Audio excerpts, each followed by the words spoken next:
السلام علیکم ناظرین، چلتے ہیں خبر کی جانب۔ پاکستان تحریک انصاف کے رہنما راؤ عبد الرحمان خان نے کہا ہے کہ شہباز شریف کی کفایت شیاری کے پوری دنیا میں چرچے ہو رہے ہیں۔ سوال یہ ہے کہ کفایت شیاری کمیٹی کی سفارش پر کابینہ میں مزید اضافہ کر کے اس کا حجم 78 تک بڑھا دیا گیا ہے۔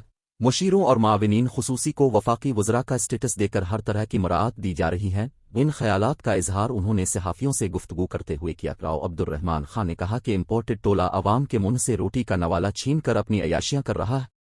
22 کروڑ عوام کا متفقہ مطالبہ ہے کہ ایٹمی ملک سے کھلواڑ بند کر کے عام انتخابات کا اعلان کیا جائے۔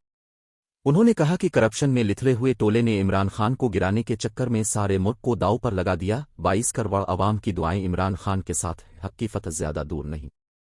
انشاءاللہ امپورٹڈ ٹولے کی ساری تدبیریں نہ صرف الٹ ہو جائیں گی بلکہ ان کے گلے پڑیں گی۔